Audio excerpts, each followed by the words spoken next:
A manhã começou com um cheiro que eu conhecia desde que ela era criança. Café coado na hora, o som da chaleira e pão tostando no forno. Por um instante, fui enganado pela memória, e não pela realidade. Me vi de volta ao tempo em que eu acordava mais cedo só para preparar o café da minha filha antes da escola. Ela sempre gostou de café forte, com açúcar mascavo e um pouco de canela que eu mesmo moía no pilão da minha mãe. Eu fiz isso por anos, mesmo quando estava cansado do trabalho, mesmo quando minha coluna gritava no inverno. E naquela manhã, quando ela apareceu na cozinha com a xícara na mão e um sorriso no rosto, por um segundo eu pensei que o mundo ainda era aquele que eu ajudei a construir. Ela disse: "Tenho uma surpresa para o senhor." E foi aí que tudo começou a desmoronar. Eu estava sentado na cadeira de madeira com a almofada gasta, a mesma que eu usava desde que vim morar com ela e o marido. Peguei a xícara com as duas mãos. Tremiam um pouco, culpa da idade ou da tensão que eu ainda não sabia que sentia. Quando olhei para o envelope pardo que ela colocou ao lado da mantegueira, achei que era um presente. Uma carta, talvez. Uma lembrança. Mas assim que abri, senti o cheiro da crueldade antes mesmo de ler a primeira linha. 4 folhas impressas, em papel timbrado de um banco que eu conhecia. Um número em negrito. R$ 398.700. Abaixo o nome do devedor, o nome do genro e um prazo, segunda-feira. Levantei os olhos devagar, e ela já não sorria mais. Ela parecia tensa, mas não envergonhada. Como se já tivesse ensaiado aquela cena. Como se soubesse que o impacto daquilo me faria vacilar, hesitar, talvez ceder. O marido dela apareceu em seguida, encostado no batente da porta, de braços cruzados. "Isso deve ser pago até segunda", ele disse, como quem pede que você compre pão. Nenhum dos dois piscou. Eu perguntei com a voz firme, apesar do choque: "Por quê?" E ele respondeu com a frieza de quem fala com um estranho: "Porque o senhor tem, e a gente precisa." Olhei para minha filha, a mesma que eu carreguei no colo quando ela teve asma, que eu ensinei a nadar, que eu ajudei a criar um currículo quando ela tentou o primeiro estágio. Ela não disse nada, só virou o rosto. Foi ali que eu entendi. Não era um pedido, era uma cobrança com o script pronto. O presente era a dívida, o café, o pano quente. A surpresa era o peso da chantagem. Ou eu pagava, ou perdia até o pouco espaço que ainda me davam sob o teto que tecnicamente nem era deles. O envelope ficou ali na mesa, como uma mancha, enquanto o cheiro da canela começava a me enjoar. Eu não gritei, não bati na mesa. Apenas levantei e fui até o quarto. Peguei minha carteira, coloquei os poucos documentos no bolso da camisa, vesti meu casaco marrom e voltei para a cozinha. Eles ainda estavam lá. Meu genro com o mesmo olhar arrogante. Minha filha fingindo arrumar a louça. Eu sentei devagar, tomei um gole do café, quente demais. Olhei para os dois e disse com calma: "Não vou pagar." O que veio em seguida não foi um tapa, nem um empurrão. Foi algo pior. Foi uma quebra. Minha filha, a mesma que eu ajudei a andar quando caiu da bicicleta aos 8 anos, pegou a xícara que estava em sua mão e jogou o conteúdo direto no meu colo. O café escorreu quente pelas minhas pernas. A dor foi imediata, mas não física. O grito do genro veio junto como uma descarga de esgoto. "Saia daqui!" Fiquei paralisado por alguns segundos. Não de medo, mas de luto. Ali, naquela cozinha branca, limpa, iluminada por um sol de sábado, eu assisti minha filha me enterrar em vida. Eles não sabiam, mas naquele exato momento, o pai que eles conheciam, o que ajudava em tudo, o que dizia sim, mesmo cansado, o que aceitava a humilhação em silêncio, tinha acabado de morrer. Saí sem dizer palavra, com o envelope no bolso e o café ainda pingando do tecido da calça. Abri o portão com a mão trêmula e caminhei rua abaixo como quem sai de um velório sem corpo. Eles achavam que tinham vencido, mas 1 hora depois, a campainha daquela casa tocaria, e o que chegaria não seria silêncio, seria a consequência. Ainda sinto o calor do café, não na pele, mas na lembrança. Quando a xícara estourou contra minha calça e o líquido escorreu até os joelhos, não houve tempo para dor física. A mente disparou primeiro, não em desespero, em silêncio. Era como se meu corpo inteiro tivesse desligado o som ao redor. como se o mundo seguisse se movendo e eu apenas observasse de dentro de uma cápsula, assistindo a filha que criei cuspir toda sua ingratidão em um gesto tão pequeno e cruel. A agressão não foi um surto, não foi um acidente, foi um recado. E talvez o mais doloroso não tenha sido o café fervendo no pano, mas o olhar vazio que ela lançou logo depois. Como quem joga fora um copo de plástico usado, como quem se livra do último obstáculo entre a ganância e a liberdade. Não reagi. Nenhuma palavra, nenhum som. O grito do genro veio antes que a xícara parasse de rodar no chão. "Saia daqui!" E a voz dele estourou como um alarme falso no fim de um show barato. Era ódio puro, mas não do tipo espontâneo. Era ódio ensaiado. Ele já estava pronto para me enxotar. Eu só precisei dar um motivo. Ele chutou uma cadeira no caminho e se aproximou, achando que sua pose de macho alfa me intimidaria. Mas o que ele não sabia era que eu já sobrevivi a muito mais do que a arrogância de um homem que nunca construiu nada com as próprias mãos. Apenas o encarei, de pé, com a dignidade ainda intacta, mesmo com a calça encharcada e os joelhos doendo. Minha filha não tentou impedir. Não gritou: "Pai, me desculpa." Não fez nenhum gesto de contenção. Só ficou ali, de braços cruzados, olhando para baixo, como quem se sentia envergonhada não pelo que fez, mas por não ter feito antes. A frieza dela me congelou mais que qualquer inverno. Ali estava a menina que eu levei para tirar carteira de motorista, que eu ajudei a pagar o vestido de noiva, que eu defendi quando a sogra implicava com ela. Agora, diante de mim, ela era só mais uma estranha de rosto familiar, como tantas outras que passaram pela minha vida e me chamaram de incômodo quando não precisavam mais de mim. Caminhei até o corredor, com a lentidão que só os machucados emocionais conhecem. Cada passo era um adeus. Cada segundo, uma certeza de que eu nunca mais voltaria ali.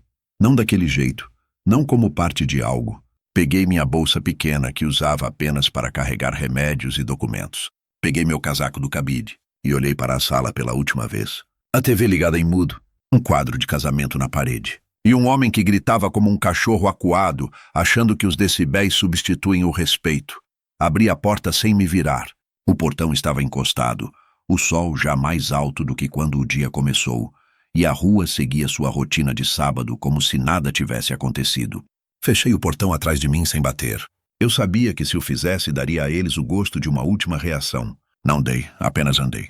E andei, e andei. As calçadas passavam por debaixo dos meus pés como faixas de uma fita de esteira em câmera lenta. Passava por vizinhos, mas ninguém me viu. Nem eu quis ser visto. Sentei num banco de praça perto do supermercado onde eu costumava levar minha filha quando ela era pequena, para escolher balas antes de voltarmos para casa de ônibus. O banco estava quente do sol, a madeira riscada por nomes que o tempo já apagou. E ali eu fiquei, com o envelope ainda no bolso, as pernas ardendo e o coração latejando. Não chorei, só fechei os olhos por um tempo. E ouvi o som da cidade passando ao redor. Buzinas, passos, vozes distantes. Eu estava, pela primeira vez em muitos anos, completamente sozinho. Mas mesmo no abandono, alguma parte de mim permanecia firme. Uma parte que eles não podiam quebrar. E foi nesse silêncio que eu senti algo diferente. Uma lembrança. Não da infância da minha filha.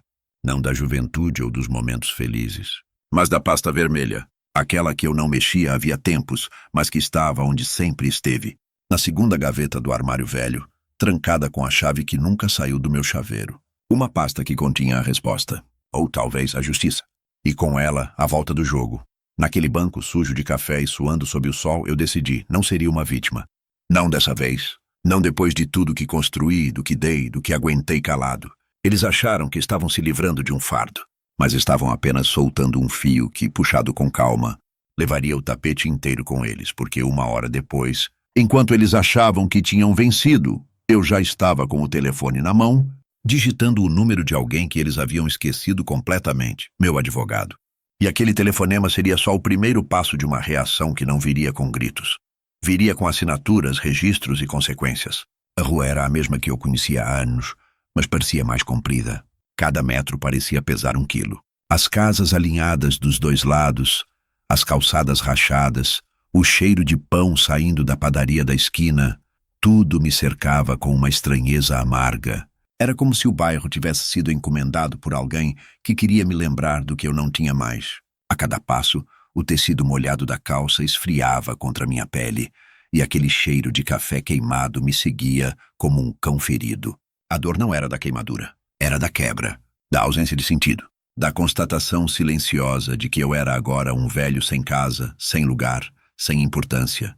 As pessoas passavam por mim apressadas, como sempre fazem com os idosos. Ninguém olha por muito tempo. Ninguém pergunta se está tudo bem. Um homem de cabelo branco andando sozinho num sábado, com os sapatos desalinhados, o rosto fechado e um envelope saindo do bolso. É só mais um entre tantos que vagam invisíveis. Eu sabia disso, e talvez fosse melhor assim.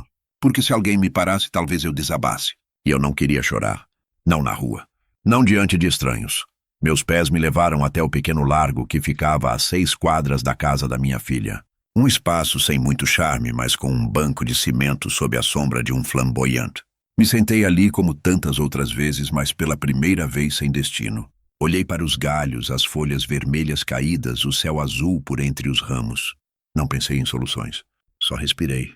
E deixei que o peso inteiro daquele café da manhã descesse pelos ombros. Como quem solta uma sacola depois de uma longa caminhada, ali, naquele silêncio quase absoluto, voltei a uma lembrança antiga. O cofre pequeno que ficava atrás do armário, na parede do meu antigo quarto. Dentro dele havia uma pasta vermelha. Era quase um símbolo de uma vida de precauções. Eu nunca fui homem de confiar demais em palavras ditas. Sempre preferi documentos, assinaturas, provas. Naquela pasta estavam guardados contratos antigos, registros de doações feitas, testamentos atualizados, recibos, certidões e, principalmente, documentos que envolviam aquele mesmo imóvel onde eu tinha sido expulso horas antes. A casa onde morei por 2 anos com minha filha e meu genro. A casa que eu ajudei a comprar com uma entrada de R$200 mil há 3 anos, no momento em que ela dizia que estavam desesperados por um lar. A casa onde registramos em cartório que eu era coproprietário em 48%, valor correspondente ao que eu havia dado, com juros corrigidos. Foi nesse banco, com a memória da dor ainda quente nas pernas e a pasta vermelha piscando na mente, que entendi o que precisava ser feito. O envelope no bolso, aquele com a dívida absurda do meu genro, não seria queimado, seria guardado.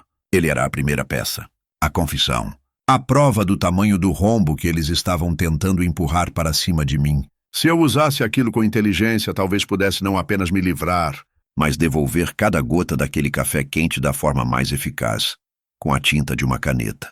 Peguei o celular, que ainda estava no modo silencioso. Toquei na lista de contatos. Desci até o nome que eu não via fazia anos. Dr. Sérgio Aguiar. Meu advogado desde 2001.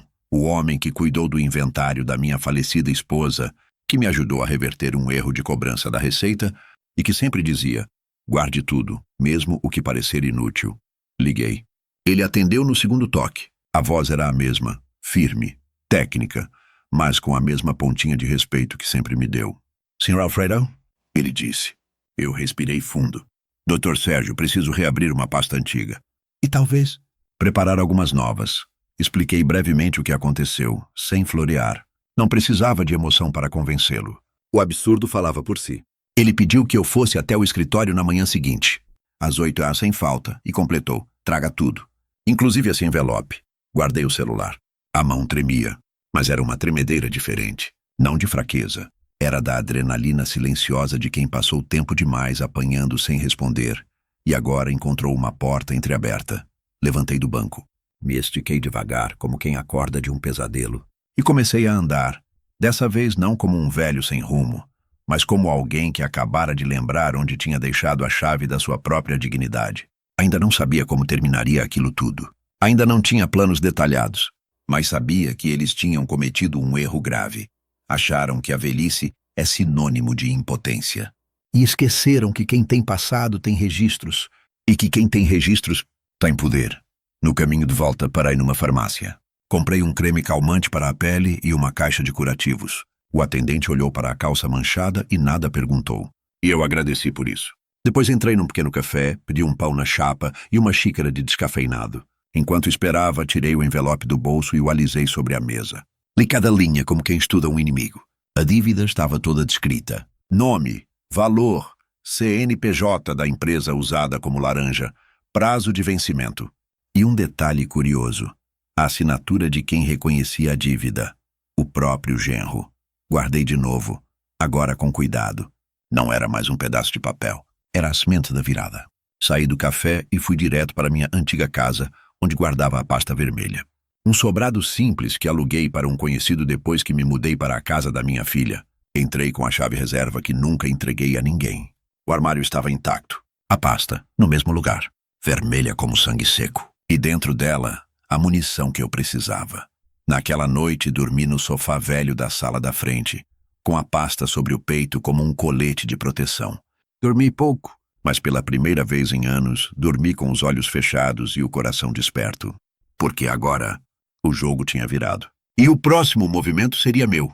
A pasta vermelha sempre esteve ali, discreta, encostada no fundo da gaveta de madeira escura do meu antigo armário, envolta por folhas amareladas e plástico bolha de uma mudança que nunca foi concluída. Nos últimos anos, eu a carreguei comigo como quem carrega um seguro contra o esquecimento. Era ali que eu guardava o que o tempo não poderia me tirar. Meu nome, minhas provas, meus rastros, minha parte em tudo que ajudei a construir. E naquela noite, com o corpo dolorido, a calça ainda úmida e a memória latejando como um alarme que nunca desliga, eu finalmente a abri como quem abre um testamento vivo. Não para deixar, mas para reaver o que foi tomado. O primeiro papel que encontrei foi o contrato de compra da casa onde minha filha e meu genro agora moravam. A mesma de onde fui expulso como um cachorro velho. Ali estava meu nome, impresso ao lado do deles em letras frias e jurídicas. Documento registrado, com firma reconhecida e matrícula ativa. 100% de propriedade legal. Uma porcentagem que representava exatos R$ 200.000 que transferi para a conta do casal 3 anos atrás, quando eles choravam no telefone, dizendo que estavam prestes a perder a entrada da casa dos sonhos. Eu tinha a transferência bancária, o extrato, a conversa por escrito, tudo. Na época, minha filha disse: "Pai, essa casa vai ser sua também. Aqui sempre terá um quarto para o senhor." A palavra sempre agora ecoava como ironia. O quarto virou depósito, depois virou provisório, depois virou nosso cantinho precisa de espaço. E no fim, virou nada. Mas o papel, esse não virou pó. Estava ali, intacto, esperando seu momento de respirar. Continuei folheando. Achei um seguro de vida antigo que ainda me mantinha como beneficiário secundário. Cópias de doações que fiz a ela. Presentes de casamento, reformas pagas, até um empréstimo informal com contrato escrito à mão, quando o marido dela quebrou o carro e jurou que era a última vez que ia pedir ajuda. Nada disso era exigido legalmente para me proteger, mas eu tinha feito por hábito, por desconfiança involuntária, porque a vida me ensinou cedo que memória falha, mas papel não mente. Havia também uma cópia de um e-mail que enviei para minha filha há 2 anos, confirmando a divisão da casa em percentuais e sugerindo que, caso um dia ela quisesse vender, eu teria direito de preferência. Ela respondeu com um emoji de coração e, claro, pai, essa casa é sua também. Tive vontade de rir, não pelo humor, mas por ver como as palavras doces envelhecem rápido quando há dinheiro envolvido. Com tudo separado em mãos, sentei na mesa pequena da cozinha e comecei a montar o quebra-cabeça. Peguei um fichário velho e organizei os documentos em ordem cronológica. Imprimi a dívida que recebi no café da manhã, junto com os papéis da casa, e grifei com marca-texto o trecho onde o genro assinava como responsável pelo valor. No final, coloquei uma folha em branco. No topo dela, escrevi com caneta azul: plano de contingência, iniciar amanhã. Quando dei por mim, o relógio marcava 3h43 da madrugada. Me levantei com esforço, coloquei água para esquentar e fiz um chá de camomila. Bebi em silêncio, com os olhos fixos na pasta agora reaberta como uma ferida antiga. Não havia ódio em mim, havia precisão. Eu não queria vingança pelo gosto de ferir. Queria justiça com a frieza de quem viu o limite ser ultrapassado uma vez demais. E enquanto o mundo dormia, eu decidi que não seria o pai velho que cede. Não seria aquele que paga a conta e ainda agradece por deixar um canto no porão. Eu ia usar o que eles ignoraram. Minha memória, meus papéis, minha paciência, para devolver cada parte da humilhação com a moeda que eles respeitam, a do impacto real. Quando o sol começou a nascer, eu já havia colocado tudo em uma pasta preta nova, limpa com plásticos organizadores e divisórias. Guardei a vermelha com cuidado, como quem guarda um troféu coberto de poeira. A preta seria a arma, discreta, elegante e silenciosa. Coloquei tudo em uma mochila marrom. Passei um pano nas calças. Tomei um banho demorado, o primeiro desde o café derramado. Escolhi uma camisa que ainda tinha cheiro do último aniversário, em que todos ainda pareciam sorrir de verdade, às 7h57. Eu estava na frente do prédio onde funcionava o escritório do Dr. Sérgio, 3 minutos antes do horário. Quando ele me viu entrar, levantou sem dizer palavra. Cumprimentou com firmeza, olhou nos meus olhos e disse: "Vamos acabar com isso." Eu apenas assenti, porque naquele momento, pela primeira vez desde que me mandaram embora, eu sentia que estava voltando, não para aquela casa, mas para o controle da minha própria história. O escritório do Dr. Sérgio era o mesmo desde 2008. Uma sala simples no 3º andar de um prédio comercial que cheirava a papel novo, carpete velho e café morno. Nada nele mudava. Nem o quadro torto na parede da recepção, nem a caneta de metal com o nome gravado que ele sempre usava, nem a pasta bege onde ele anotava coisas à mão, mesmo tendo computador. E era isso que me tranquilizava. Porque quando tudo ao redor parece ruir, é o que permanece igual que sustenta a gente. E naquela manhã, eu precisava ser sustentado. Ele me recebeu como se a última conversa tivesse sido ontem. Apenas estendeu a mão, me olhou com olhos de quem já leu o fim do livro e disse: "Trouxe tudo?" Respondi com um gesto colocando a pasta preta sobre a mesa. Ele a abriu devagar, como quem lê um testamento, e conforme virava as páginas ia soltando murmúrios curtos. Sons técnicos, sem julgamento, mas com pontas de espanto.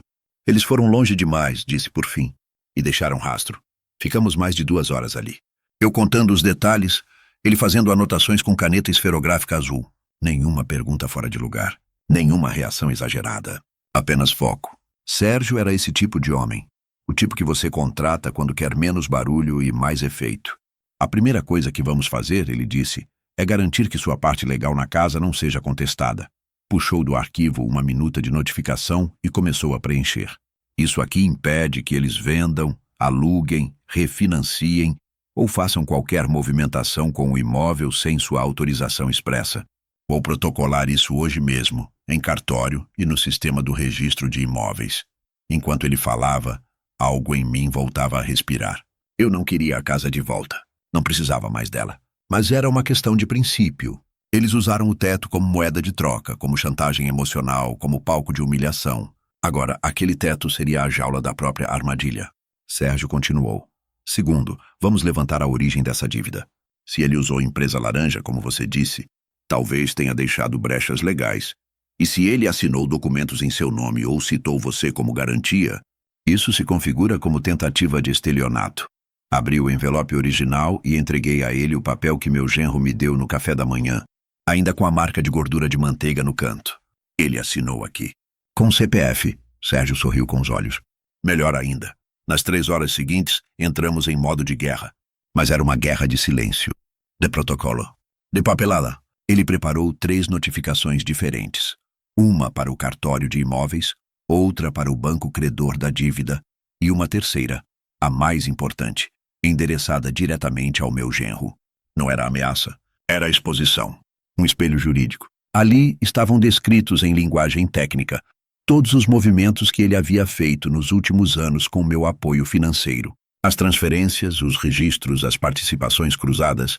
No final da carta, Sérgio escreveu: "Qualquer tentativa de coagir, remover ou manipular a parte legítima do Sr. Alfredo Nogueira será interpretada como abuso patrimonial, sujeito às penalidades legais previstas nos artigos X e Z do Código Civil." Quando terminamos, já passava do meio-dia. Sérgio mandou imprimir tudo em 3 vias. Colocou carimbos, assinaturas, datas e me entregou uma cópia da notificação pessoal. "Essa você entrega em mãos. Amanhã, às 8 da manhã, o oficial de justiça vai até a casa." Ele me olhou nos olhos. "Você pode estar lá, ou pode só observar de longe." Respondi com calma: "Quero ver, mas não quero ser visto." Ele sorriu. "Justo." Saí do escritório com a pasta preta debaixo do braço. O sol do meio-dia batia no concreto como um castigo, mas dentro de mim o clima era outro. Eu não tinha pressa, não tinha raiva, tinha clareza, e isso era mais forte que qualquer vingança. Almocei sozinho num restaurante que costumava frequentar com minha esposa. A garçonete me reconheceu. "O senhor tá sumido." Eu sorri. Tava esperando a hora certa para voltar. Pedi arroz, feijão, peixe frito e couve. E comi devagar, como quem celebra uma refeição de liberdade. Naquela tarde, fui até minha antiga casa alugada. o lugar onde eu havia guardado a pasta vermelha, onde passei a noite anterior. Abri as janelas, limpei o chão, troquei os lençóis e sentei no sofá com um caderno em branco. No topo da primeira página, escrevi: eles me expulsaram do lugar errado, porque o verdadeiro dono sou eu. Passei o resto do dia organizando as próximas etapas com Sérgio por mensagem. A notificação seria entregue no dia seguinte. O oficial de justiça já estava designado, e a partir dali, qualquer movimentação financeira, bancária ou imobiliária feita por minha filha ou meu genro passaria a esbarrar na minha assinatura. Não porque eu queria puni-los, mas porque eles esqueceram quem sustentava a fundação, porque eles riram de mim enquanto tentavam me apagar. Mas agora, o nome que eles tentaram arrancar da porta da frente estava estampado em cada cláusula, cada certidão, cada papel. E eles não sabiam o que estava vindo. Achavam que a humilhação do velho terminava na calçada. Mas o que eles plantaram naquela manhã estava prestes a florescer, e o aroma que viria com ele não seria de café. A noite que precedeu a entrega da notificação foi diferente das outras. Não teve insônia, não teve pesadelos. Foi como se meu corpo finalmente tivesse entendido que não precisava mais ficar em alerta. Dormia em silêncio, com a pasta preta ao lado da cama, como se fosse um cofre portátil. Acordei antes do despertador, vesti minha melhor camisa azul clara, calça escura, sapato engraxado, e deixei a barba por fazer de propósito. Não por desleixo, mas porque aprendi que um homem de barba grisalha e expressão firme impõe respeito sem levantar a voz. Antes de sair, tomei um café simples, sem açúcar. O gosto amargo combinava com o que viria a seguir. Cheguei à esquina da casa da minha filha 10 minutos antes do horário marcado. Fiquei do outro lado da rua, perto de uma árvore, observando sem ser visto. O oficial de justiça chegou pontualmente às 8. Vestia terno escuro, pasta sob o braço, olhar direto. Tocou a campainha. Meu genro atendeu com o ar de quem acredita estar imune a qualquer consequência. Usava camiseta de time, chinelo e segurava uma xícara. De onde eu estava, vi ele franzir a testa ao assinar o recebimento. Não houve discussão, nem gritos, mas o movimento dele ao fechar a porta foi rápido demais. De quem sentiu o cheiro de pólvora e não sabe de onde veio a explosão.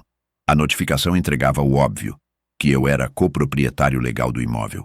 Que qualquer tentativa de venda, empréstimo, refinanciamento ou alteração contratual sem minha presença seria invalidada por lei. Que a dívida dele, de quase 400 mil, não podia ser quitada com patrimônio que não pertencia exclusivamente a ele. O papel era claro. O recado era mais claro ainda. Eles tentaram me tirar como se eu fosse um estorvo. Mas agora eu era a parede onde a dívida ia bater e voltar. 3 horas depois recebi a primeira ligação do banco credor. Uma voz formal, quase robótica, perguntando se eu estaria disposto a conversar sobre uma possível renegociação da dívida em nome da família. Sorri por dentro. Eles já estavam sentindo o cerco apertar. Respondi com a calma de quem não tem mais nada a perder. Meu advogado está cuidando. Qualquer proposta deve ser enviada por escrito. E não fale mais em nome de família. Família não joga café em ninguém. O atendente hesitou, pediu desculpas e desligou. Na mesma tarde, Sérgio me chamou ao escritório para revisar um último detalhe. Ele havia descoberto, com acesso aos dados do banco, que meu genro usara parte da casa como garantia da dívida, omitindo o fato de que a propriedade era compartilhada. Com isso, o banco havia sido induzido ao erro. E esse erro abria caminho para que, se eu quisesse, eu mesmo assumisse parte da dívida e a transformasse em crédito a meu favor. Em outras palavras, eu podia virar o cobrador deles. Legalmente, não hesitei. Autorizei a transferência parcial da dívida para meu nome, com cláusula de execução imediata da parte correspondente à metragem da minha participação na casa. Sérgio sorriu enquanto assinávamos os documentos. É a primeira vez que vejo alguém usar o próprio silêncio como alavanca jurídica. Eu respondi apenas: é que eu aprendi a escutar enquanto eles falavam demais. 2 dias depois, um oficial voltou à casa.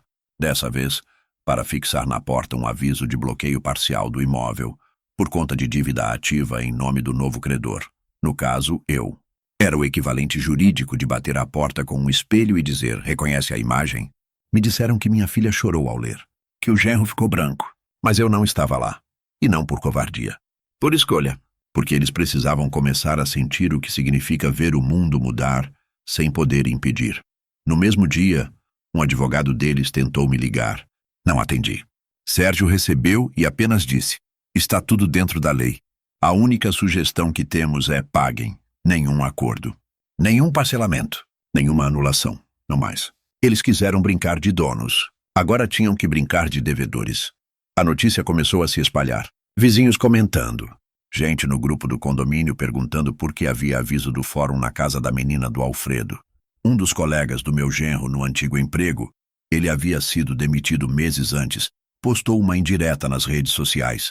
A casa pode ser grande, mas a vergonha cabe inteira na porta. Eu não comentei. Não publiquei nada. Continuei na minha rotina, acordando cedo, andando no parque, lendo jornal. Mas cada manhã trazia uma nova mensagem não respondida da minha filha. Primeiro, pai, o que está acontecendo? Depois, foi o fulano que mexeu nisso, eu nem sabia. Em seguida, a gente precisa conversar. Por favor. E por fim, se você quiser a casa, pode ficar. Só nos avisa. Não respondi nenhuma. Porque eles ainda não tinham entendido que aquilo não era sobre a casa. Era sobre tudo que ela simbolizava. Sobre o que fizeram ali. Sobre o que jogaram fora. Não o café, mas a confiança. Sérgio me chamou novamente no final da semana. Agora temos a faca e o queijo. Ele me explicou que, por estar com parte da dívida em meu nome e com a documentação em dia, eu poderia legalmente solicitar a venda da casa em leilão para quitar o saldo, inclusive a parte deles. E o que sobrasse seria depositado na conta dos proprietários legais, ou seja, minha também. Ele respirou fundo. Quer ir até o fim?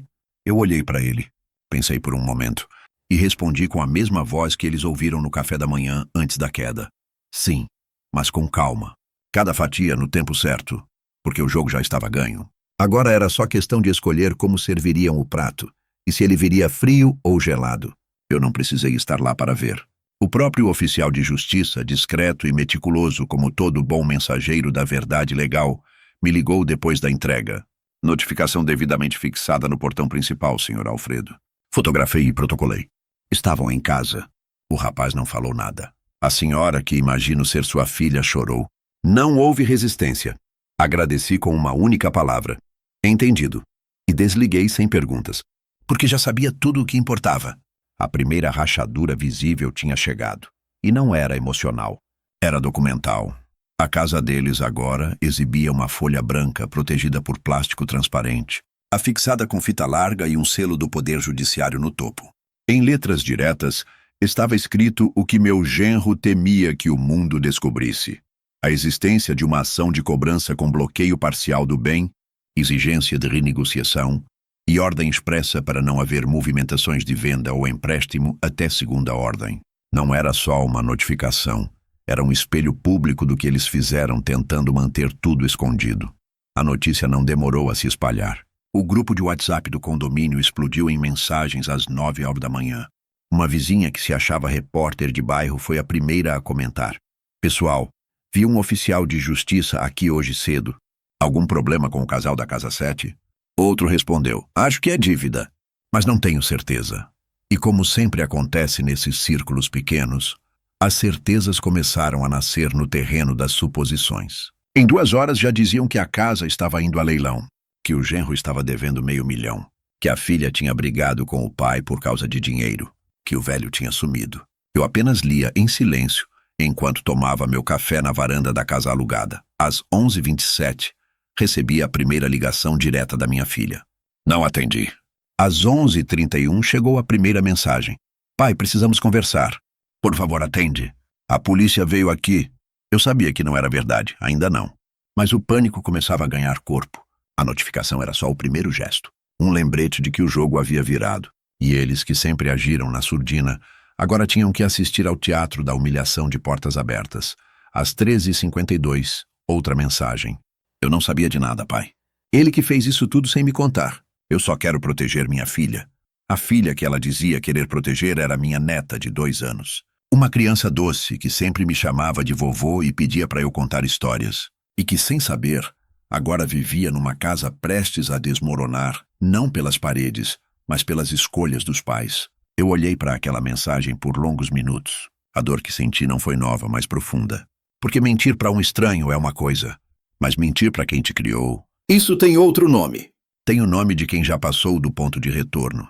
No fim da tarde recebi um áudio do genro. O tom não era mais arrogante. Era o de alguém que sentiu o chão sumir. Seu Alfredo, vamos conversar como homens. A gente pode resolver isso entre nós. Não precisa expor tudo dessa forma. Tá pegando mal. Tá ficando feio. Feio para ele era ser visto. Era perder o controle da narrativa. Era ter que lidar com a realidade que ele próprio assinou. Eu apenas apaguei o áudio. Na mesma noite, a síndica do condomínio postou uma mensagem genérica no grupo, dizendo que quem estiver com questões legais em andamento, por favor, evite constranger vizinhos com postagens, cartazes ou comentários públicos. Era um recado velado. Uma tentativa de abafar a poeira que já virava neblina. Mas o estrago estava feito. Os vizinhos sabiam. Os amigos sabiam. O círculo de aparências estava trincado. E eu não precisei fazer escândalo nenhum. Bastou deixar o sistema fazer o que faz de melhor. Registrar, informar, executar. Enquanto isso, Sérgio já preparava o próximo passo.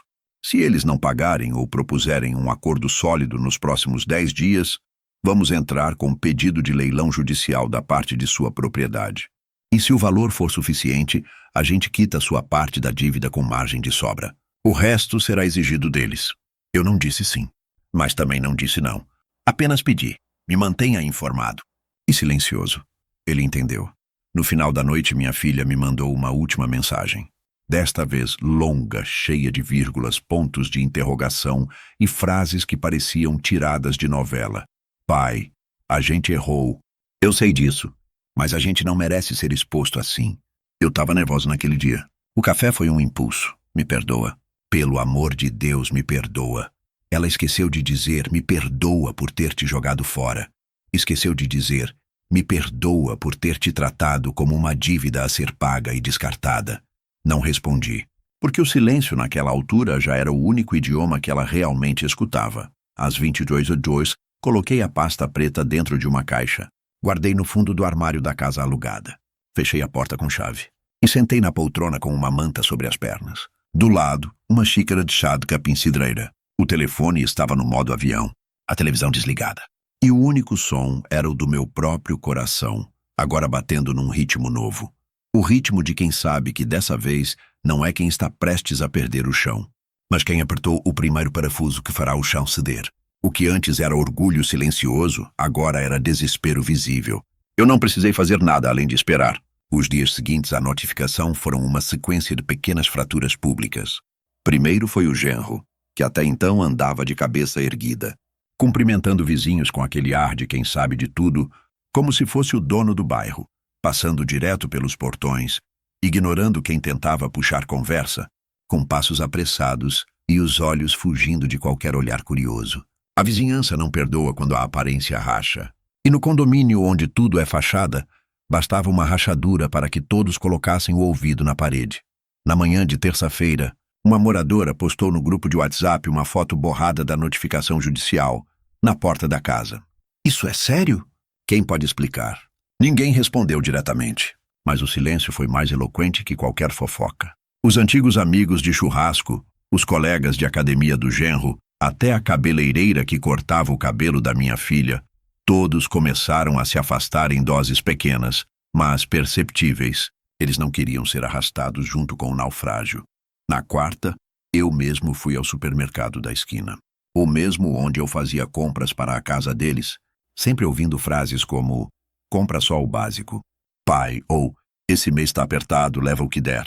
E ali no caixa, vi a esposa de um dos vizinhos mais próximos deles. Ela me olhou como se estivesse vendo um fantasma. Não disse nada, mas apertou o carrinho e desviou. Atrás dela, um funcionário do caixa, um rapaz que me chamava de seu Alfredo, comentou em voz baixa, mas suficiente para que eu escutasse. Agora tá todo mundo vendo quem era quem. Eu apenas paguei minhas compras, sorri sem abrir os lábios e saí em silêncio. No dia seguinte, o barulho foi inevitável. Às 7h40 da manhã, uma discussão estourou no portão da casa 7. Acordei com o som vindo do grupo de WhatsApp. Alguém havia gravado um áudio de 3 minutos. Era minha filha gritando com o marido. Você mentiu. Disse que estava tudo sob controle. Eu perdi meu pai por causa de você. O grito dela ecoou pelo grupo inteiro.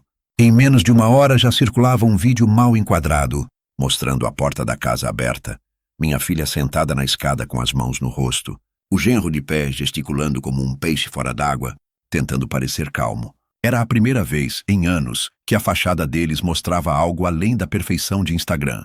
As mensagens começaram a chegar até mim, mas não da minha filha. Eram de pessoas que nunca antes haviam se importado.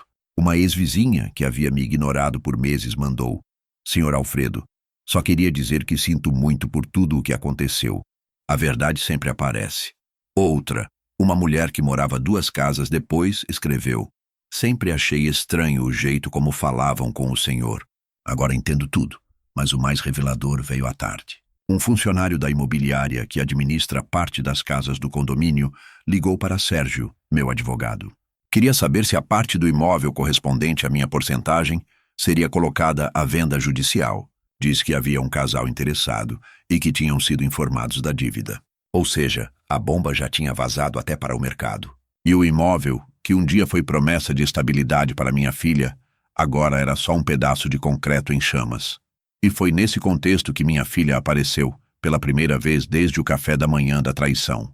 Bateu na porta da casa alugada às 18 horas. Eu não abri. Vi pelo olho mágico. Ela estava sozinha, sem maquiagem, cabelos soltos, desfeitos, rosto abatido. Ficou parada por quase 2 minutos em silêncio. Depois disse em voz baixa: Pai, eu não tô aqui para brigar. Tô aqui porque eu perdi tudo. E não sei mais o que fazer, não abri. Porque a visita não era arrependimento, era desespero. E o desespero, por mais verdadeiro que seja, só tem valor quando nasce antes do colapso, não depois. Ela foi embora sem dizer mais nada.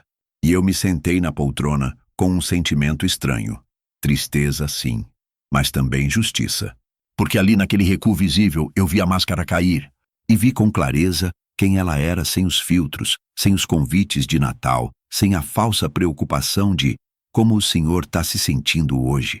O grupo do condomínio, naquela mesma noite, se encheu de frases como ninguém merece passar por isso e tomara que a justiça seja feita.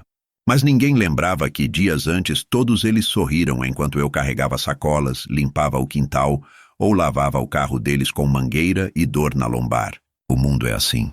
Rápido para se fingir cego quando você sofre e ainda mais rápido para fingir indignação quando a queda vira pública. Na sexta, Sérgio me ligou. Quer que a gente vá para cima agora? Respirei fundo. Disse: Não ainda, porque a exposição já estava sendo feita. Sem minha voz, sem meu rosto, sem minha assinatura. E eles que um dia foram donos de uma casa limpa e perfumada, agora eram só um casal sujo de dívida, vivendo sob o olhar dos mesmos vizinhos que antes batiam palma para tudo que eles postavam. O silêncio é um destruidor elegante. Ele não explode, não grita, não invade. Ele apenas se instala e apodrece tudo que foi mal construído. E foi assim que, pela primeira vez, eu não precisei mais me explicar. Porque agora, todos já sabiam. Na manhã da segunda-feira seguinte, acordei antes do sol. Preparei meu café em silêncio, passei um pano no chão da sala e tirei a pasta preta do fundo do armário como quem tira uma armadura debaixo da cama. Algo dentro de mim dizia que aquele dia traria mais do que silêncio. Não era medo. Era uma espécie de reconhecimento antecipado. Como quem escuta um trovão antes da chuva. Às 8h12 o telefone tocou. Era Sérgio. Ele não perdia tempo com rodeios. Recebemos resposta do banco. A dívida foi reconhecida oficialmente, inclusive com a tentativa deles de esconder a sua copropriedade. Enviamos ofício à corregedoria. Agora, qualquer autoridade envolvida já tem ciência de que seu nome foi utilizado em documentos financeiros sem autorização. E, mais uma coisa, tem um boletim de ocorrência envolvendo o seu CPF aberto em seu nome, pela tentativa de envolvimento forçado em dívida. Está sendo tratado como abuso patrimonial. Engoli seco. Aquilo era mais sério do que eu imaginava. A polícia vai bater lá. Pode acontecer a qualquer momento. E se acontecer, não se envolva. Já está tudo no sistema. Agradeci, desliguei e fui até a varanda com a xícara ainda quente na mão. O céu estava pesado, nublado, sem vento. Tudo parado. Como se até o clima esperasse. E ele não esperou muito. Às 9h37 recebi uma mensagem de um vizinho da antiga rua. Seu Alfredo, tem viatura parada na frente da casa da sua filha. Aconteceu alguma coisa? Eu apenas respondi com 3 palavras. Agora é oficial. 2 viaturas, segundo relatos. Uma estacionada rente ao portão, a outra de apoio na esquina. Policiais à paisana. E entre eles um homem com prancheta, luvas e uma pasta do Ministério Público. O objetivo era claro. Entrega oficial de intimação para esclarecimentos sobre movimentações financeiras envolvendo documentos falsificados, uso indevido de nome de idoso em contratos de dívida e ocultação de informação patrimonial, perante instituição bancária. Tudo isso respaldado pelos documentos que Sérgio entregara na semana anterior. Do outro lado da cidade, minha filha e meu genro estavam sendo chamados à realidade. E não era mais uma realidade de vizinhos cochichando ou grupo de WhatsApp. Era do tipo que vem com brasão do Estado na folha timbrada. Segundo o próprio Sérgio, a denúncia havia sido aceita para apuração preliminar. E embora ainda não configurasse crime com prisão imediata, a situação era mais do que suficiente para tornar pública a vergonha que eles tentaram esconder. O genro, o mesmo que gritava "saia daqui" enquanto eu limpava café quente da minha calça, agora precisava explicar para duas autoridades diferentes porque usou um imóvel parcialmente meu como garantia total de uma dívida dele, sem minha permissão. Minha filha, segundo os relatos que me chegaram, chorou. Não como quem se arrepende, mas como quem se assusta com a queda, porque até então ela ainda acreditava que o jogo era apenas um mal-entendido entre pai e filha. Não entendeu que o que ela fez tinha nome, e que aquele nome agora estava numa intimação com prazo para comparecer à delegacia. Mais tarde, vi a notificação rodando num grupo local de notícias do bairro. Uma página de Facebook postou a foto da viatura com a legenda "Ação da Polícia Civil em condomínio de classe média chama a atenção". Não citaram nomes. Não mencionaram detalhes, mas quem morava ali sabia.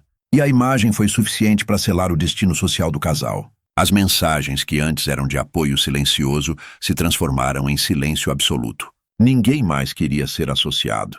Porque quando a polícia aparece, todo mundo vira desconhecido. Às 16 minha filha ligou. O telefone tocou 7 vezes. Eu deixei tocar. Não atendi. Às 16h06, ela mandou uma mensagem curta. "Por favor, pai, atende. Eu tô com medo." E naquele momento, eu entendi algo muito simples. O medo que ela sentia agora era o mesmo que ela plantou em mim no dia em que jogou café quente no meu colo e me expulsou da casa que eu ajudei a construir. Mas o que ela ainda não compreendia era que eu não estava interessado em revanche. Eu não queria vê-los presos. Não queria ver a filha da minha filha crescendo num lar em ruínas. Eu só queria que eles entendessem o que tinham feito. Que soubessem que, às vezes, o silêncio de um velho não é desistência. É espera. Naquela noite deixei o celular no silencioso e fui caminhar até a beira do parque. O céu ainda nublado, a cidade abafada. Sentei num banco de pedra e olhei para o horizonte sem pressa. Era estranho, mas eu não sentia raiva, nem alegria. Sentia algo novo, um tipo de justiça interna. Não aquela que espera aplausos, mas aquela que apenas sussurra: "Agora sabem quem você é." Na volta para casa, parei numa padaria pequena e pedi um café. O atendente jovem, com olhos atentos, me serviu numa xícara de porcelana simples. Quando me entregou, disse: "Aqui vai o senhor certinho. Sem açúcar, como o senhor gosta." Sorri. Levei a xícara à boca e pensei: esse é o café que se serve depois da verdade. Na manhã seguinte, fui acordado pelo som mais simples do mundo. O tilintar de uma colher contra uma xícara. O barulho vinha da minha cozinha. Eu mesmo havia feito o café minutos antes, mas deixei a colher no pires sem perceber. E ali, parado na porta da cozinha, com a luz da janela batendo nas costas, senti algo que não sentia havia meses. O silêncio da paz. Não o silêncio do abandono, do desprezo ou da solidão. Esses eu conhecia bem. Era outro tipo. O silêncio que vem depois da última palavra, da última queda, da última prova. O silêncio que não pede resposta. Apenas repousa. A xícara era branca, pequena, de um conjunto que eu havia comprado por impulso quando ainda morava com minha filha. Na época ela disse: "Pra que isso, pai? A gente já tem." Mas aquelas xícaras nunca tinham sido para eles. Eram para mim. E agora, uma delas estava cheia, fumegando e finalmente sendo usada como devia. Sentei na mesa. Respirei fundo e bebi devagar. O gosto não era do café. Era da paz que ele representava. A notificação policial havia sido apenas o último tijolo da parede que eu vinha levantando com paciência. Não fiz escândalo. Não procurei vingança nos lugares errados. Não publiquei nada. Apenas deixei que a verdade se organizasse como deve ser, em camadas. E cada camada revelou o que eles tentaram esconder. A ganância, a manipulação, a covardia. O homem que um dia me chamou de peso morto agora tinha seu nome no sistema da dívida. E a mulher que um dia me chamou de pai agora passava os dias em silêncio, como se palavras fossem perigosas demais para carregar. Naquela semana, Sérgio me ligou mais uma vez. Recebemos proposta. Fiquei em silêncio. Eles querem vender a parte deles da casa, quitar a dívida e sair do país. Perguntaram se o senhor quer comprar sua parte de volta integral ou autoriza leilão total. Pensei por alguns segundos e disse: quero que leiloem e que paguem o que me devem até o último centavo. Mas minha parte eu não quero mais. Sérgio hesitou. Tem certeza? Confirmei. Sim, porque nada vale a pena ser retomado quando já foi contaminado por desprezo.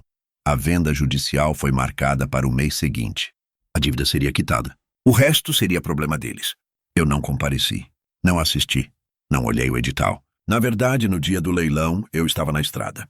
Tinha decidido, com a ajuda de Dorinha, a assistente social da prefeitura que me visitava de tempos em tempos, aceitar a vaga em uma moradia assistida para idosos independentes no interior, próxima ao mar. Pequena, limpa, com varanda, jardim e silêncio. Não o silêncio do abandono, mas o da escolha. No caminho, paramos num mercado de beira de estrada. Comprei um vaso pequeno de lavanda. No balcão, a moça que atendia perguntou: "Pro senhor mesmo?" Respondi: "Para colocar onde agora cabe o que é meu." Ela sorriu sem entender. E isso foi suficiente. Ao chegar na nova casa, deixei minha mala no quarto, lavei o rosto, organizei meus remédios na prateleira. Tudo no tempo certo, sem pressa. Como quem recomeça não por acidente, mas por decisão. No fim da tarde, sentei na varanda com a lavanda ao lado e o sol se pondo atrás das árvores. O telefone tocou. Era um número conhecido. Deixei tocar até cair. Minutos depois, uma mensagem. Era da minha filha. "Pai, o leilão aconteceu. Pagamos tudo, mas não sobrou nada. Estamos saindo do país em um mês. Só queria que soubesse. Se não quiser me responder, eu entendo." Li a mensagem com calma, como quem lê a última página de um livro que demorou a terminar. Fechei o celular. Não respondi. Peguei a xícara de café, agora fria, e bebi até o fim. Não pelo gosto, mas pelo símbolo. Porque aquele era, finalmente, o último café que eu precisava tomar com o passado. A última xícara que ainda trazia lembranças misturadas ao sabor. A partir dali, seria só silêncio, mas o tipo que acolhe e não afasta. Do lado da minha poltrona, deixei uma folha de papel dobrada.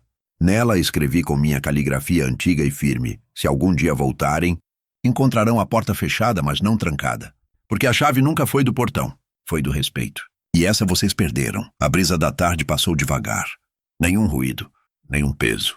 Apenas a certeza de que às vezes, para encontrar a paz, é preciso deixar que o mundo se quebre sozinho. Sem gritos, sem escândalos. Apenas com documentos, silêncio. E uma xícara de café que se toma sozinho. Fim.